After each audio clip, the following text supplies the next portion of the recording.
చేశారు. మా తెలుగు సంఘానికి సంబంధించి దాదాపు కాంగ్రెస్ గవర్నమెంట్ నుంచి కూడా ఆ ఫైల్ పెండింగ్ లో ఉంది. గౌరవ ముఖ్యమంత్రి నారా చంద్రబాబు నాయుడు గారి దగ్గర ఉంది. అలాగే బీసీ మినిస్టర్ గారు కూడా చెప్పడం జరిగింది.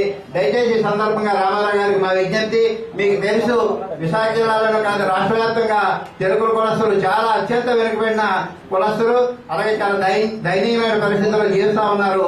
వారికి కూడా కార్పొరేషన్ ఏర్పాటు చేసే ప్రయత్నం మేము చేసే ప్రయత్నం మా సంఘం ద్వారా, రాష్ట్ర సంఘం ద్వారా మేము చేసే ప్రయత్నానికి మీ సహకారం కూడా ఉండాలని చెప్పి ఈ సందర్భంగా విజ్ఞప్తి చేస్తూ మరొకసారి వారికి ఈ ఎంబీసీల అభివృద్ధికి కృషి చేస్తున్నందుకు మరొకసారి ధన్యవాదాలు తెలియజేస్తూ, అలాగే గౌరవ ముఖ్యమంత్రి గారికి, బీసీ మినిస్టర్ గారికి కూడా ఎంబీసీ సంఘాల తరఫున ధన్యవాదాలు తెలియజేస్తూ ఈ అవకాశం ఇచ్చిన మీకు మరొకసారి ధన్యవాదాలు తెలియజేస్తూ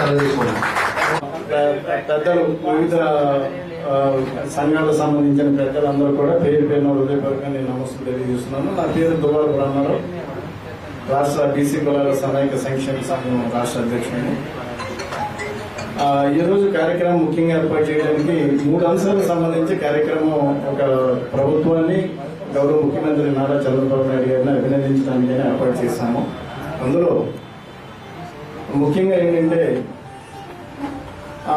బీసీలకి రుణ సౌకర్యానికి సంబంధించి ఇంతకుముందు అనేక సమస్యలు ఉన్నాయి. అంటే ఎవరికి కూడా సరైన రుణ సౌకర్యం లేక ప్రభుత్వ పరంగా వచ్చిన సబ్సిడీ కూడా ప్రాపర్గా యూటిలైజ్ చేసుకోలేని పరిస్థితుల్లో ఇప్పుడు బ్యాంకుతో సంబంధం లేకుండా ప్రభుత్వమే సబ్సిడీ ప్లస్ రుణ సౌకర్యం కూడా కల్పించడానికి తమ చర్యలు తీసుకుంటున్నందుకు గౌరవ ముఖ్యమంత్రి గారిని మేము హృదయపూర్వకంగా అభినందన తెలియజేస్తున్నాము. అదేవిధంగా BC welfare minister Shri Atchannaidu గారు కూడా ఆయన యొక్క కృషిని కూడా మేము అభినందిస్తున్నాం సంఘాల తరఫున.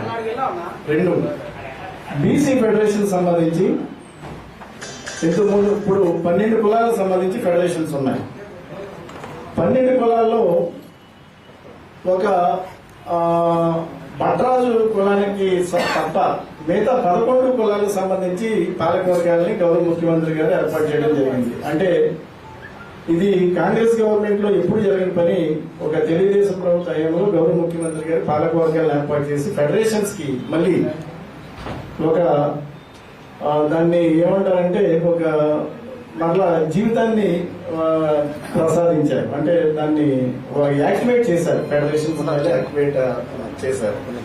అది రెండవది. ఆ సందర్భంగా కూడా గౌరవ ముఖ్యమంత్రి గారికి మేము అభినందనలు తెలియజేస్తున్నాం. 3, తర్వాత 30 మేము అనేక సందర్భాల్లో గౌరవ ముఖ్యమంత్రి గారి దృష్టికి తీసుకొచ్చిన మీదట వెనకబడిన కులాల్లో 139 వెనకబడిన కులాల సంఖ్యలో 32 అత్యంత వెనకబడిన కులాలకు సంబంధించి బీసీఏ గ్రూప్ లో ఉన్న కులాలకి ఇంక్లూడింగ్ జంగం, తర్వాత బుడబొక్కల, గంగిరెడ్ల, ఇటువంటి కులాలన్నీ కలిపి ఒక కార్పొరేషన్ ఒకటి ప్రభుత్వ పరంగా దేశంలోనే మొదటిసారిగా, అంటే బహుశా నేను అంటూ రాష్ట్రం కూడా కాదు దేశంలోనే మొదటిసారిగా ఎంబీసీ కార్పొరేషన్ ఒకటి ఏర్పాటు చేయడం జరిగింది. అందుకు కావాల్సిన నిధులు కూడా ప్రభుత్వం 60 కోట్లు సుమారుగా కేటాయించడం కూడా జరిగింది. మన ప్రభుత్వం ఎంబీసీ కార్పొరేషన్ ఏర్పాటు చేసిన తర్వాతే తెలంగాణ ప్రభుత్వ పరంగా ఆ స్టేట్మెంట్ వచ్చింది, వాళ్ళు కూడా ఎంబీసీ కార్పొరేషన్ ఏర్పాటు చేసుకున్నట్టు. ఇక్కడ మనకి ఫెడరేషన్స్ తో కాకుండా ఎంబీసీ కార్పొరేషన్ 2 కూడా ఉన్నాయి. కాబట్టి అనేక కులాలు ఇక్కడ ప్రాధాన్యత వచ్చింది. ఈ సందర్భంగా వారికి మరి మా బీసీలు అందరూ కూడా చాలా రుణపడి ఉంటారు. వారికి హృదయపూర్వకంగా మేము మా సంఘ పెద్దలందరి తరఫున ప్రభుత్వానికి, గౌరవ ముఖ్యమంత్రి శ్రీ నారా చంద్రబాబు నాయుడు గారికి, BC welfare minister Shri Atchannaidu గారికి మా సంఘాలందరి తరఫున ధన్యవాదాలు తెలియజేస్తూ వారికి మా అభినందనలు అందజేస్తున్నాం. ఒక కార్యసాధకుడిగా ప్రభుత్వంలో ఉన్న లూప్ హోల్స్ ని తెలుసుకునే వ్యక్తిగా రామారావు గారు ప్రభుత్వానికి ఎప్పుడు కూడా ఎల్లప్పుడూ దాంట్లో ఉన్న ఇబ్బందులను చెబుతూనే ఈ కార్యసాధన జరిగింది. ఇది మన బీసీ కులాలకి ఒక మార్గదర్శకుడిగా రామారావు గారు ఉండడం కూడా మనందరూ కూడా అదృష్టం. ఈ అదృష్టాన్ని మన నిలవేళలో కూడా ఆయన ఉన్నత స్థానాన్ని తీసుకుని వెళ్లి తద్వారా మన కులాలకు కూడా ఒక ప్రాధాన్యతను తీసుకురావాలని మనందరినీ విజ్ఞప్తి చేసుకుంటూ, ఎందుకంటే సమయభావం లేదు, వాళ్ళ గొప్పగా తెచ్చేస్తున్నారు. ఇంకా మరొకసారి మనం కులంకషంగా మాట్లాడుకుందాం.